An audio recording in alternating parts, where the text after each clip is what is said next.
Hello नमस्कार। आपका स्वागत है एक बार फिर से आपके अपने चैनल मैथ ऑल राउंड पे। मैं हूं आपका दोस्त भीम प्रकाश आनंद। तो चलिए शुरू करते हैं कक्षा 10 के लिए त्रिकोणमिति। और त्रिकोणमिति जो हम अध्ययन करेंगे 10 में, वो करेंगे हम टोटल समकोण त्रिभुज के ऊपर। तो देखिए समकोण त्रिभुज क्या होता है। एक ऐसा त्रिभुज जिसमें कम से कम एक कोण 90 अंश का हो। तो देखिएगा जो मैंने आपके सामने यहाँ पे एक त्रिभुज बनाया है ABC। इस त्रिभुज में देखिएगा कि यहाँ पे जो कोण B है ये 90 अंश का है। ठीक है, ये वाला जो कोण है ये 90 अंश का है। अब वो समकोण त्रिभुज किसे कहते हैं? जिसमें कम से कम एक कोण 90 अंश का हो।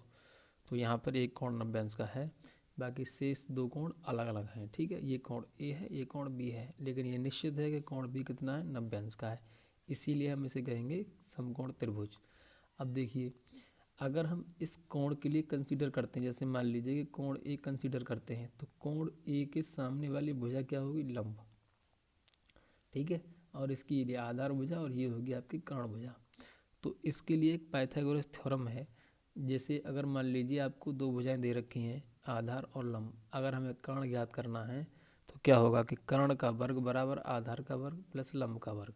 देखो, कर्ण का वर्ग बराबर होगा आधार का वर्ग प्लस लंब का वर्ग। इसे हम कहेंगे, देखो, AC² बराबर AB² प्लस BC²।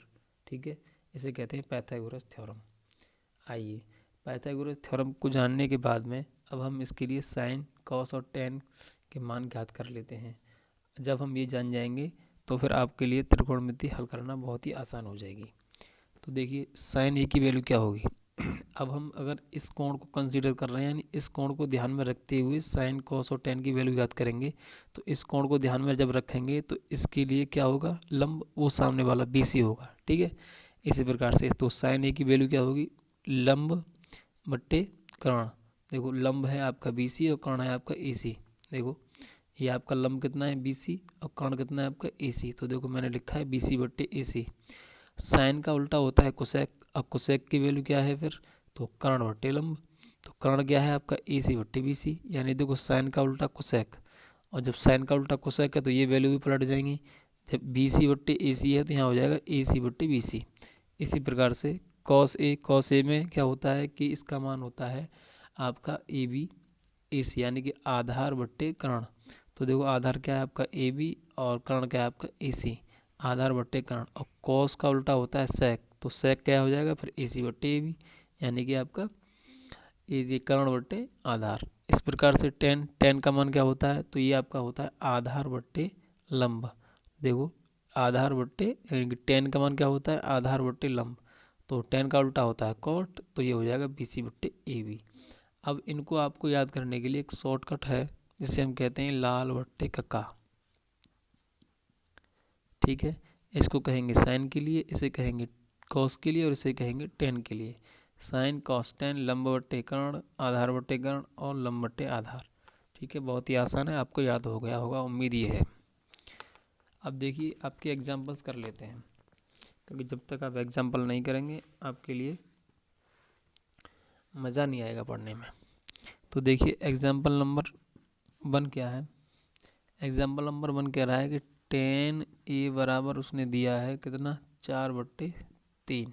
देखो, उसने दिया है कि 10A की वैल्यू 4/3, और हम जानते हैं कि 10A को अगर हम एक समकोण त्रिभुज के अंदर लें, जैसे कि ये A है, ये B है और ये C है, तो 10A की वैल्यू क्या होती है? देखो, वहाँ से याद करो, लाल बट्टे का से। तो लाल बट्टे का कैसे है? लाल बट्टे का, तो इसे कहेंगे लंब बट्टे आधार। तो देखो, लंब कितना हो गया यहाँ पे? 4, आधार कितना हो गया? 3।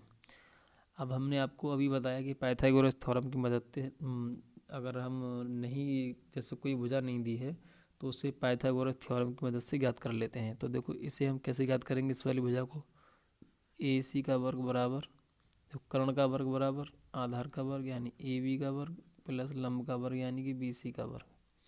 तो देखो, आधार का मान कितना है? तो 3 का वर्ग, और कर्ण यानी लंब का वर्ग, लंब कितना है? 4। तो कितने हो गए? 3 3 9 और 4 चौक 16, अर्थात 25। ठीक है, 25 का मतलब क्या है? देखो, इसे AC का वर्ग, यहाँ पे भी AC चल रहा है लगातार, और जब केवल AC का मान निकालेंगे तो ये आ जाएगा रूट के अंदर, ये एक प्रॉपर्टी होती है, ये इधर चला जाएगा तो AC बराबर कितना हो जाएगा 5। इसकी वैल्यू कितनी आएगी 5।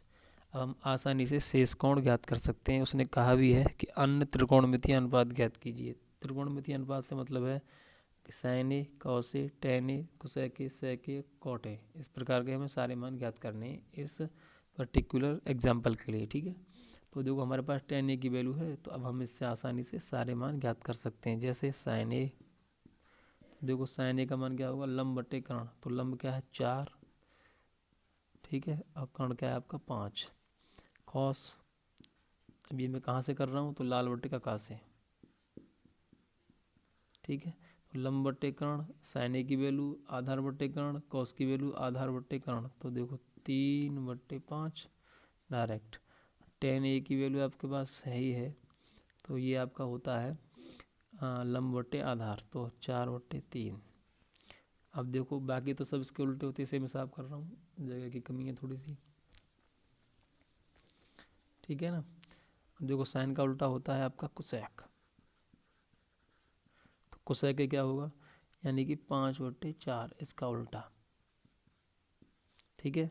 सेक ए क्या होगा, सेक ए होगा 5/3 इसका उल्टा, मतलब, और कॉट ए क्या होगा, tan का उल्टा कॉट, तो ये होगा आपका 3/4।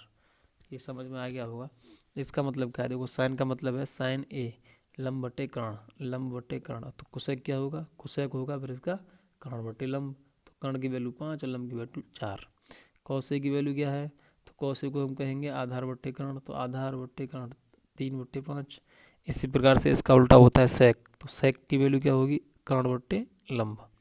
टेन ए का मान कितना है, तो इसे कहेंगे हम लंब बटे आधार। देखो लंब बटे आधार, तो जब लंब बटे आधार की वैल्यू कितना होगी 4/3, तो इसी प्रकार से tan का उल्टा होता है कोट, तो कोट की वैल्यू होगी 3/4, यानी कि आपका आधार बटे लंब। ठीक है, ये आपका पहला नंबर एग्जाम्पल हो गया। अब चलते हैं आपके एग्जाम्पल